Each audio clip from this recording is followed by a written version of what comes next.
This episode of Dispatches from Planet Albany is brought to you with support by New York State United Teachers, which represents more than 600,000 educators and school-related professionals in New York. Dispatches is also supported by the public affairs firm O'Donnell & Associates. For more information, check out o'donnellsolutions.com. They take their fair share and use those winnings to maintain the health of the assembly majority But the thing is, Speaker, conference.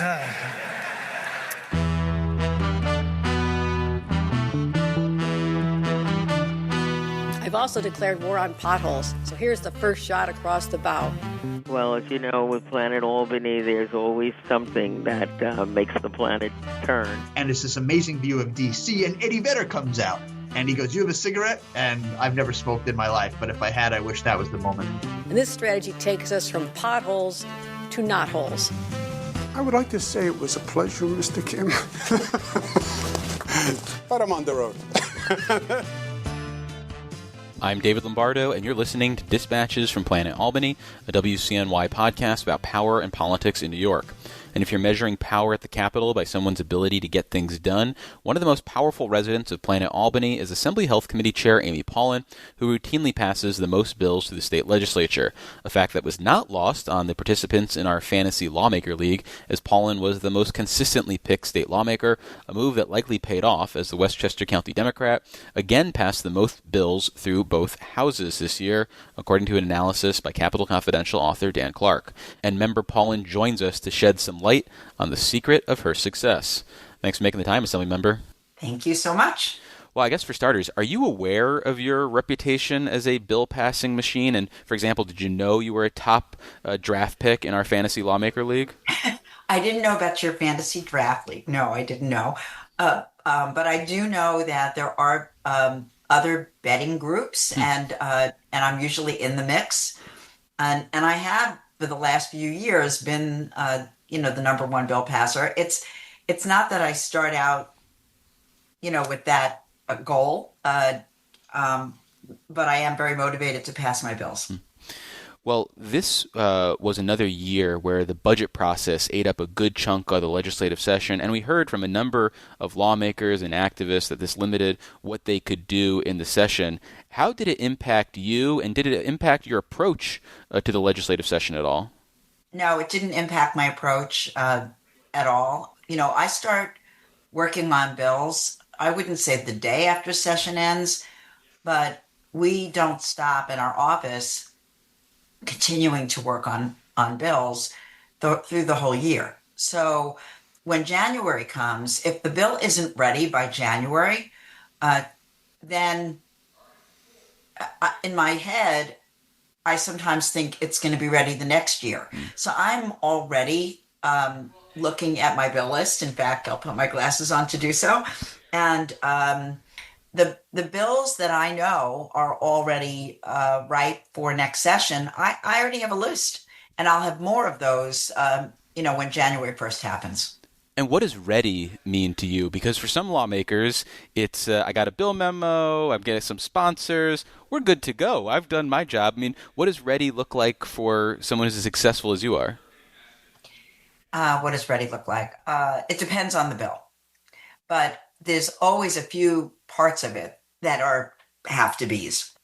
Have to be someone, that's a word. We have to agree with the advocates that are bringing us the bill, number one. We have to have a Senate partner who's in line with our thinking.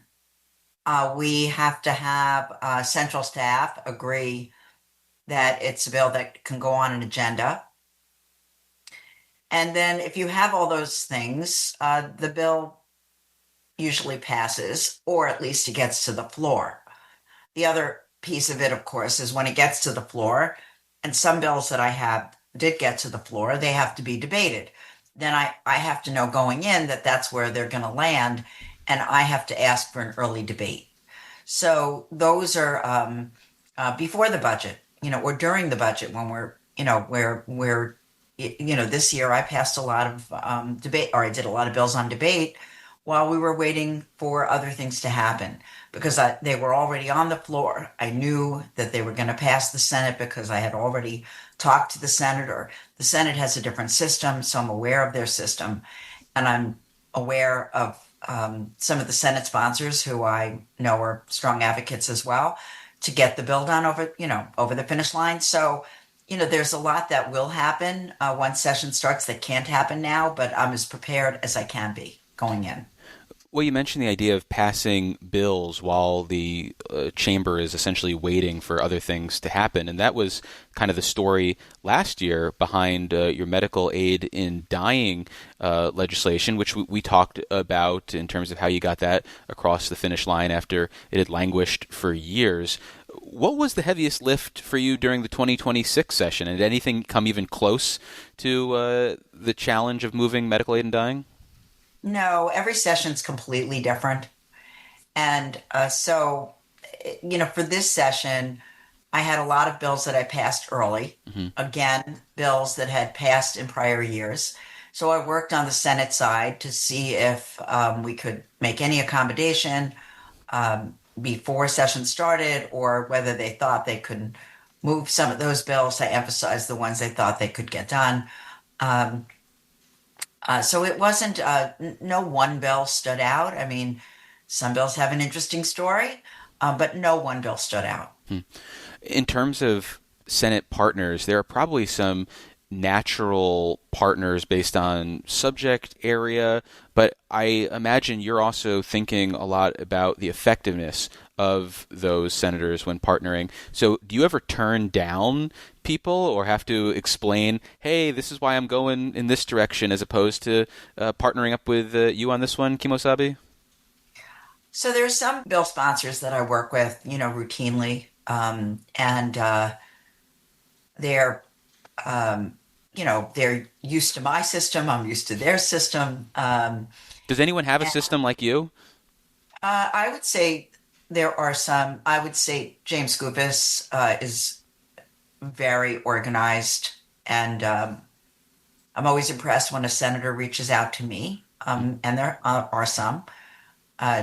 So I would probably say James Skoufis, Pete Harcum, Shelley Mayer, and of course they're natural allies because they're locally near me. I do a lot of bills with Gustavo Rivera. We work really well with his office because of the health committee.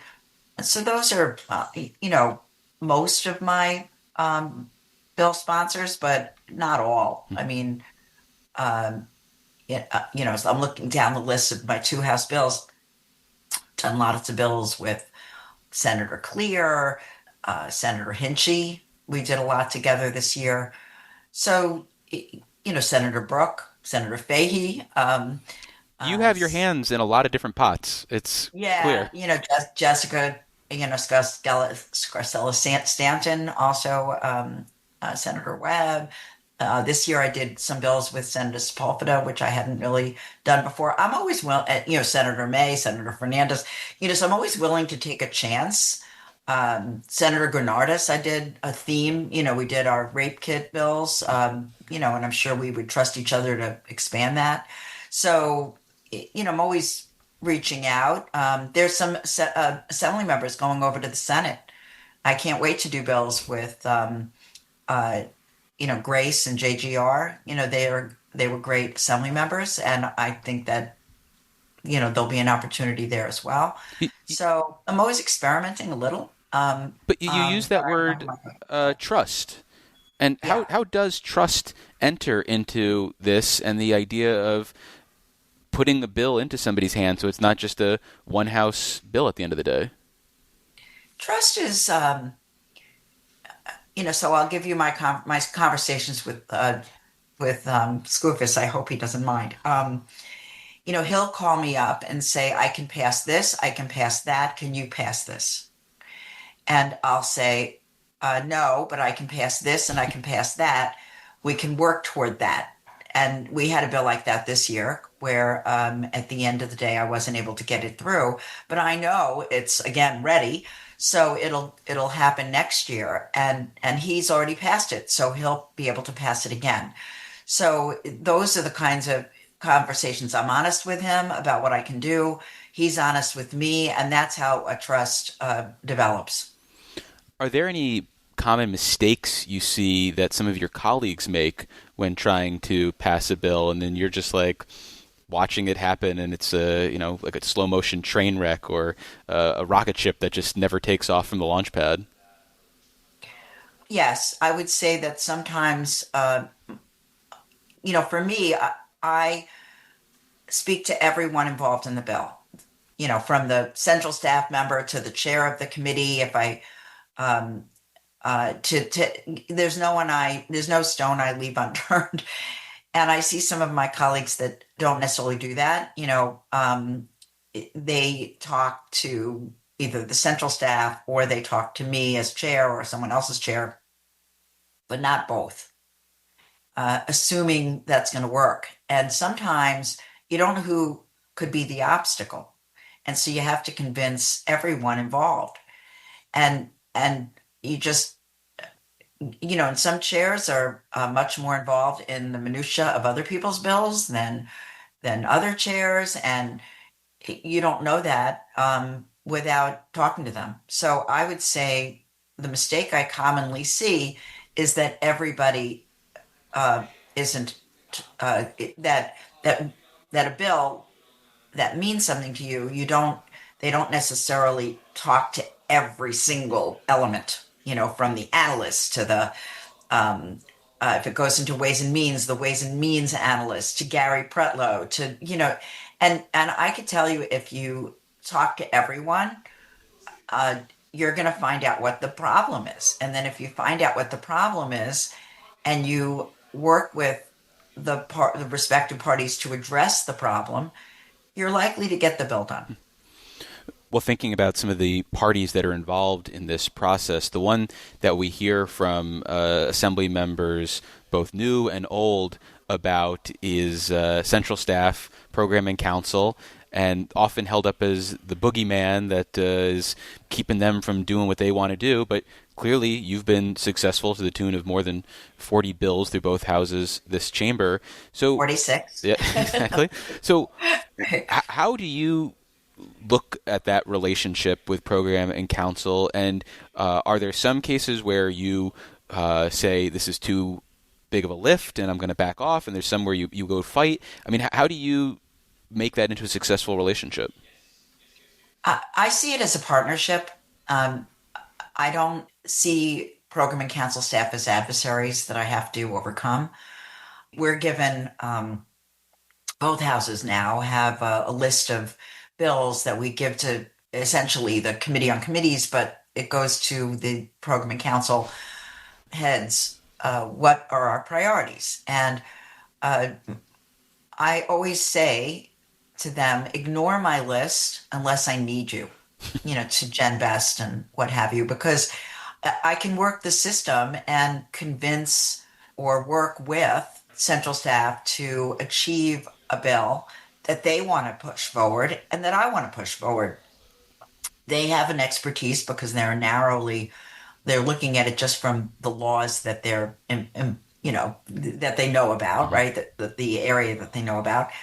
And so I respect that area of expertise. Sometimes I think they're wrong, and sometimes I would begin by arguing back. And most of them are receptive to listening to that. So, and then there's always the case that, I need to take it perhaps to a higher level. Sometimes I'll do it with their support and understanding because they too are finding it hard to convince the point that we might have mutually agreed at that higher level.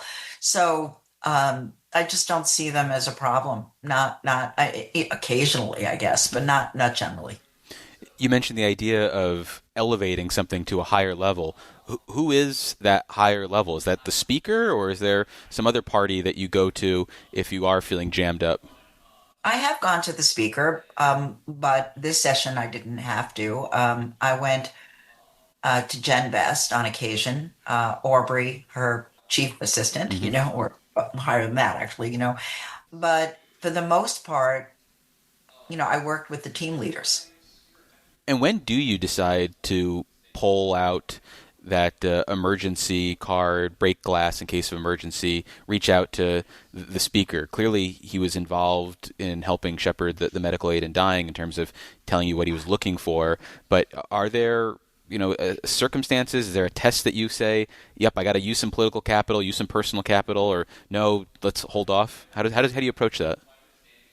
Oh, it so depends on the circumstance. So for the last few years, because I do pass bills early, there's a desire to advance members' bills that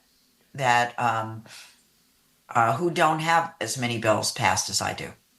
But then I may still have one or two that really, really matter to me for whatever reasons. I worked very hard on it. I think it makes a difference to people. It's a health bill, and so it's something that I should be able to pass as chair. Lots of different things.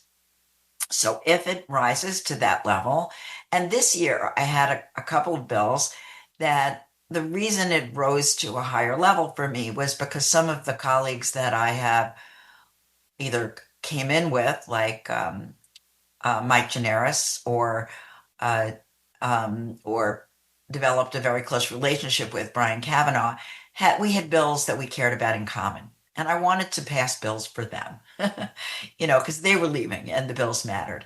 And I actually did not get those done. I feel very disappointed that I did not get those done. I feel like I failed those two guys, but I couldn't get them done at the end because they required debates. And at that point in session, I had already passed so many bills that the debates were not coming my way. And so I understood that. Those bills will likely be bills I pass early or try to pass early. And, and I think that Jen Best knows that. And so did they rise to Carl? No, because I had already had such a successful session that how could I ask him to do that? It was not something that I felt comfortable with, but if I had not had a successful session, or there were many bills like that, or there was a bill like that, there was one at the end that I got a debate because I felt like it mattered so much to people. But what was the bill? So it's a health bill. There was a court case a number of years ago that was brought on dental services for people with Medicaid. And the court said the legislature should change the law to make sure that people who are essentially poor can get root canal. How cruel is it to pull someone's tooth because they need root canal? And that was routine in what was happening. So they went to court, they won.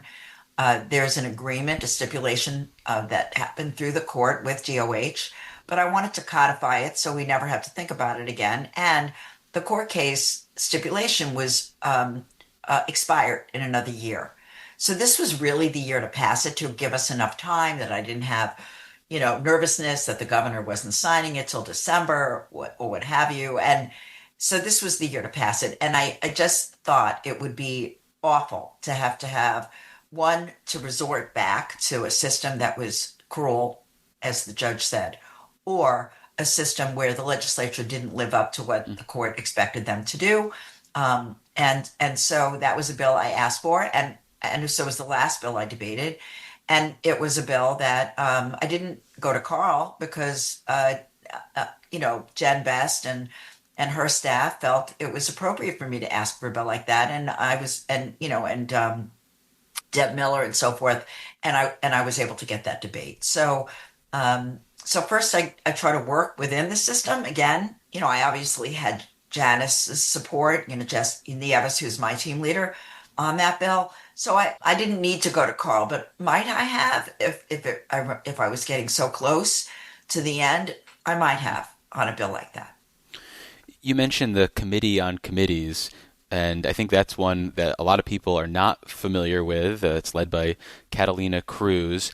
How would you describe the role of that committee? Because it's a formal committee. It's different than, say, working rules on the Senate side of things, which is a collection of people and is primarily involved in the end of the session. But how would you describe what it does? Well, it doesn't really do much for me. Okay. I think that where it plays a role, since we give our priorities there, is could the chair of that committee help a person advocate for their bills if they came to them, I assume. But it's probably a better question for Catalina. I'm not sure. So you don't need it. I don't need it. It doesn't impact me. Another thing that can slow a bill down at the end, something we've talked about, is whether they need to commit time for a debate. And sometimes members will proactively reach across the aisle and say, hey, do you guys have any questions? Are you going to debate this? Is there a way we can, avoid that? Do you do that? And all the time. Okay, so how do you be successful on that? And are there certain members that you find to be more reasonable or approachable in terms of answering questions and agreeing not to debate? Yes, but firstly, my ranker is great, and he's probably listening right now. He's great, and so I think there's always, we can always agree. Sometimes he'll say it's a short debate, and so therefore I'm able to communicate that to Deb Miller, so she knows if they put me on a debate schedule, it's going to be a short debate. Sometimes I'll say to Josh, can you let your side tell my side, that it's going to be a short debate? And I mean, you can, what I will hear back from Deb and others is there's no guarantee on that. We don't know who else is going to pop up. So I might go back to Josh and go, can you ask in your conference if there's going to be a lot of debate on this? So there's a bit of a give and take on that. But there are other members who might lay aside a bill and want to debate a bill. And it's hardest, to get new bills debated that were never debated before because they're an unknown. So I already know that, bills that have been debated before, and there's an expectation of how long the debate will go, what the minority will ask us. Those debates are very easy to secure, even if they could be longer. But a brand new bill, I have to advocate for. I have to explain to my side, this is what I've done to accommodate the minority. I mean, sometimes I'm able, and I was able to with one bill this session, have the lay aside lifted. So, I've done, Andy Goodell used to love, and I love Mary Beth. She's amazing, and she's been extraordinarily helpful to me when asked. But Andy used to love to get into the very detail of the bill. So he would say things to me like, well, if you change this, you would address the concerns. And sometimes I would change it and he still wasn't able to get it done. But then he would feel like he needed to be a partner to me and help me get it done. So, I always work with the minority. They have a role, and I respect their role. I respect the problems in the bills that they found sometimes. I listen carefully, and I have made changes as a result to some of the bills.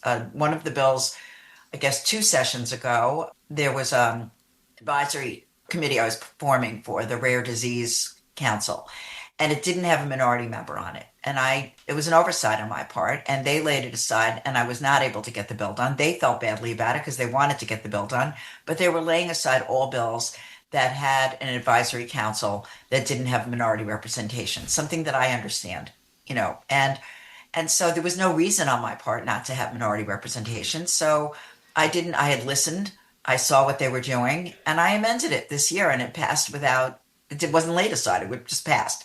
So it's, it's that kind of thing. I try to listen to what they have, what they're arguing about. And if I can accommodate or I can agree with their accommodation, I try to do it. What about staff? How do you utilize your own staff to support this prodigious bill passing? I have great staff, amazing staff. And I'm very organized, and they're organized as well. And so we meet I wouldn't say every week, but at times it could be every week, where we go through the bills. And we're going to start doing that again soon, when I kind of my head can relax from session a little bit longer. But and we'll go through the bills, because now we have the situation where we want to advocate to the governor's office. So, for example, on all my 2 House bills, of the 46, she's only signed 15. So we still have 31 bills where I have to look and say, okay, is there a way we can ensure that she's going to sign it? Some, I know there's going to be more challenge. Some, no challenge. But it's never finished until it's chaptered. Once it's a veto, it's more problematic. So that's going to go on for us very soon. It already has a little bit. And then with bills for next year, the same thing. We'll go through those bills that got close this year. We'll know to put those bills on asked to be put on an early agenda. I'll try to get them introduced with a number early. I'll write a memo to the chair. Can you put them on an early agenda?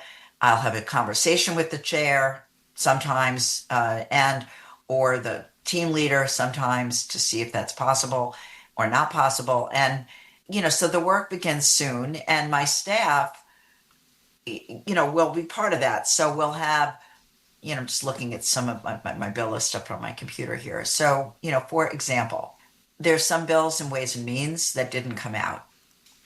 I kind of know why, most cases. In 1 or 2 cases, could we make some tweaks? I don't know, maybe. So we might have a meeting and go through all of the WHAM bills that we tried to move that we didn't. And then we'll say, okay, I have one, on EPR mattress, for example. Mm-hmm. I know that there were some elements of that bill that we probably have to perhaps change for next year, maybe not. But the conversation could take place with WHAM now, and my staff would do that. So we would talk through what are the things, that we have to be aware of. And then they would be the first step to calling the analyst. And then if we realize that we need to make a change, they'll report back to me.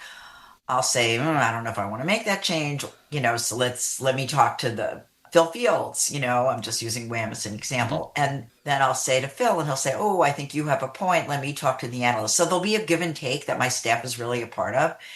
In each bill, we are completely immersed together. My staff won't necessarily be the person talking to Phil Fields. It would be me, but it would be based on a conversation that they had with someone at I'm not going to say a lower level, at a different level, at their level. So we have a complete dialogue, and they know what's going on a lot of times more than me. It used to be I memorized most of my bill numbers, but now I have Shelby. I just have to know a little bit of what the bill does, and she'll say, oh, that's Bill 1250 or what have you. So I adapt to my staff, they adapt to me, but we work as a complete team on every single bill. Have any of your colleagues ever, in recognition of your record in passing bills, come to you for advice on how they should approach bills or how they should structure their office in order to be in a position to succeed? All the time. I would say I have become an official bill passing advisor to many people. And I always like to mentor people, and I love to work the system and figure out the system. And so, yes, all the time, and I'll give them ideas, and I think that I've been helpful to them. So we're entering a session in 2027 where there's going to be a ton of turnover, and in addition to losing members who are used to the chamber, I think it's fair to say that the Democratic Conference is going to be more progressive in nature. Do you think that's going to impact your work at all? No. How come? The institution is still pretty much the same? It's really bill by bill. So, when the Senate was Republican, I used to do a lot of domestic violence and sex trafficking bills. Why? Because the Republican Senate passed those bills. Are they inherently more conservative? No. I did a sex trafficking bill this year that I think is very meaningful. It passed in a much more progressive House. Could I pass it next year? Probably. So I couldn't pass gun control bills, which I also pass a lot of, and I couldn't pass. What else couldn't I pass with the Republican Senate? I don't remember. There was one more category. Whatever. Gun control stands out for me. So, are the progressive Dems that are coming in going to be any less likely to support gun control? No. So I just see each change as an opportunity to refocus and think, what can I do in terms of the bills that I already support? I've got an eclectic group of bills to get them across the finish line. And I'm already thinking that way. I mean, I already see making a medical model for psilocybin something that the new progressive members would like. And so, one of the things that I'm hoping to do is to enable them to champion that bill. This resonated for me when we had a victory party with the advocates for medical aid in dying. And for medical aid in dying, at one point, we had a lot of new members, and I was calling all of them to see whether or not, and particularly the progressive new members, whether or not they would be willing to go on the bill. And I just called them as a sponsor of the bill. I asked them if they would go on the bill, and they did. And Sarah Hanna came to our victory party and said out loud to me and to the group, it was the first bill she went on, and that was because I asked her. And so she felt proud of that. Not that I did it for that reason. I did it because I thought I needed bill sponsors at the time. And I need bill sponsors for this bill. And it could work again in my favor by having people understand that it's, it could be perceived, I think it is, as a more progressive bill. So those are the kinds of bills that I'm going to try to advance. I've got enough bills in my head and on paper and that come my way that I'm not worried about being an effective bill passer in our chamber going forward. Well, that psilocybin bill that you referenced, your Buffalo colleague, Pat Burke, has argued that the bill is too expansive as it is now and that you're going to have to go inch by inch with legislation. Clearly, you want to take a big swing at that. Why do you think that might be effective in 2027 as opposed to a more piecemeal approach? I spent all of this last session working with central staff on every word, every comma, every capital letter, every concept. So I believe that the bill that I have is embraced by my team at central staff. That gives me an advantage going forward. And I think that my team leader can articulate as well as I can why we made the changes, why we have that approach. And I don't believe it is expansive. It's very limited on purpose. So, we might have a disagreement on what the bill does. I know what Pat's bills do. I am appreciative of his support and effort in this area. And I think that we could potentially pass one of his bills as well. But the bill that I have is in a position to move, and I would not call it expansive at all. What about the role of lobbyists? Because clearly with medical aid in dying, they were helpful in that all-front war you were waging. So how do you utilize lobbyists, if at all, to help get your bills across the finish line? So in some cases, lobbyists are critically important. And in some cases, the clients that they represent are critically important. And, because they have influence in our House, they have influence with members. So knowing who the lobbyist is and who the client is can be very helpful. So I know that I passed a couple of bills, particularly at the end, that clients of lobbyists were very much in favor of. Why? Because they called me, and I knew that there was limited amount of bills that I could get done at the end. And so I know that they also advocated, at a fairly high level to get those bills done. And so they became the reason the bill passed. So they can be extraordinarily helpful, and you just have to know when and when not to access their support. Well, we've been speaking with Assembly Health Committee Chair Amy Paulin. She is a Westchester County Democrat, and if you haven't gotten the sense of it already, she knows the legislative process inside and out. Assemblymember, I love talking about this. I don't know if you know, but this is our third time where we've done an interview about your process. It dates back to my time at Capitol Confidential, so I hope we can do more of this in the future. I really appreciate it. And I love it too, so I'm happy to always talk about it. So thank you.